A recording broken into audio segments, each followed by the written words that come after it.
আসসালামু আলাইকুম। আজকে আমি বানিয়েছি সুজি আর আলু দিয়ে একটা নাস্তা। তো এই নাস্তাটা আমি ইফতারিতে খাওয়ার জন্য বানিয়েছি।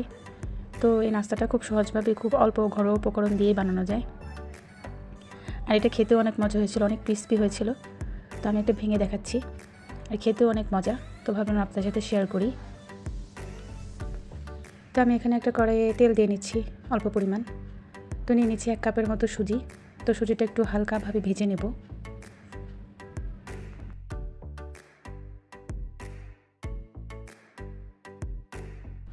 হালকা ভাজা হয়ে গেলে আমি দিয়ে দেব সামান্য পরিমাণ লবণ। তো আমি যে কাপে 1 কাপ সুজি নিয়েছিলাম ওই কাপে 1 কাপের মতো পানি দিয়ে দিচ্ছি।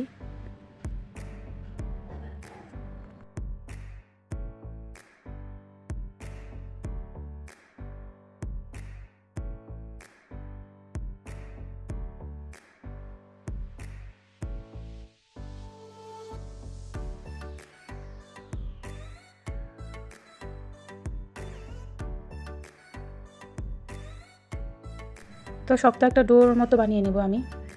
তো এখানে পানির পরিমাণটা একটু বুঝে শুনে দিতে হবে, বেশি পানি দেওয়া যাবে না। তো একটা শক্ত ডো যখন হয়ে যাবে তখন আমি এটা নামিয়ে নেব।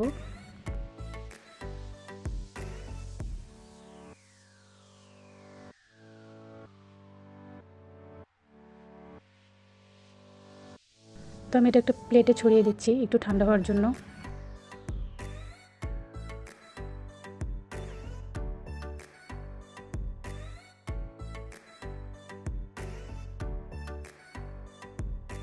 তো আমি এখানে 3টার মতন সেদ্ধ আলু নিয়ে নিচ্ছি, আলুগুলো একটু গ্রেট করে দিচ্ছি।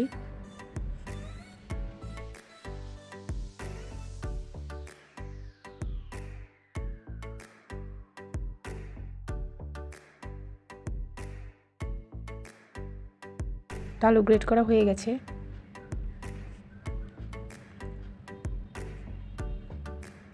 তো আমি এখানে দিয়ে দিচ্ছি 1 চামচ মতো রসুন বাটা, দিয়ে দিচ্ছি গরম মশলা গুঁড়ো, দিয়ে দিচ্ছি জিরে গুঁড়ো,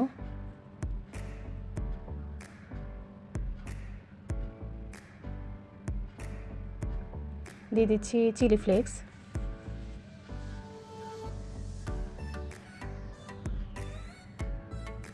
দিয়ে দিচ্ছি ধনেপাতা কুচি,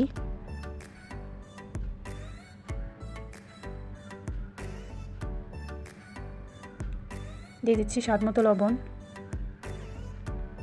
সব উপকরণ একসাথে ভালোভাবে মেখে নেব।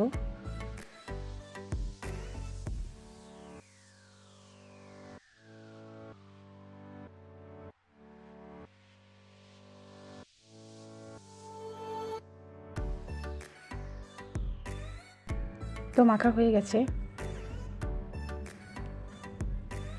তো আমি একটা প্লেটে অল্প 1 চামচের মতো সরিষার তেল মেখে নিচ্ছি।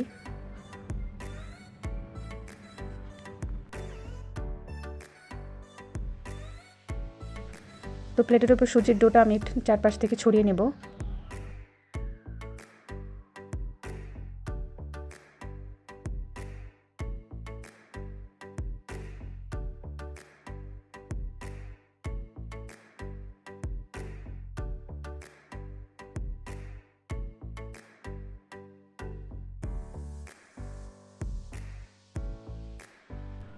তো ছড়ানো হয়ে গেলে আমি একটা ছুরির সাহায্যে চারপাশটা একটু সমান করে কেটে নিচ্ছি।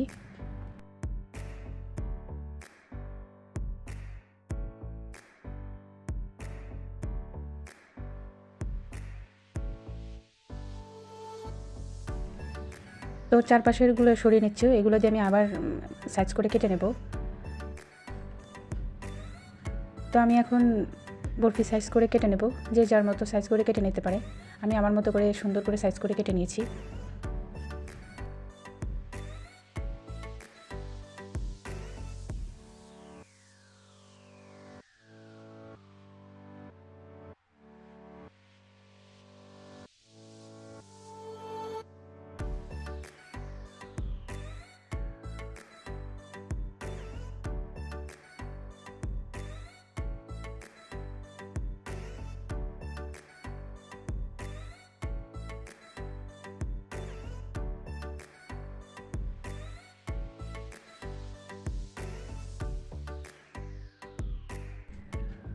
তো আমার সবগুলা সুজির কাটা হয়ে গেছে।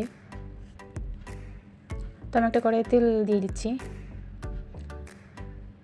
তো তেলটা গরম হয়ে গেলে আমি দিয়ে দিচ্ছি এক এক করে সুজির পাকোড়াগুলো।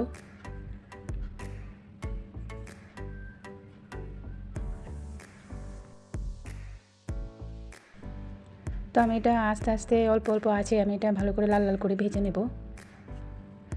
সুজির পাকোড়াগুলো এখন নরম, তাই একটু আস্তে আস্তে নাড়তে হবে যেন ভেঙে না যায়, নিচ থেকে লেগে না যায়।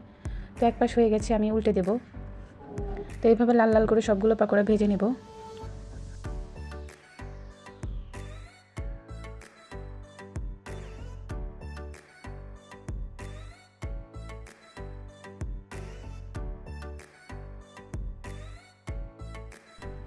তো আমার পাকোড়াগুলো ভাজা, সুজির পাকোড়াগুলো ভাজা হয়ে গেছে, তো আমি নামিয়ে নিচ্ছি।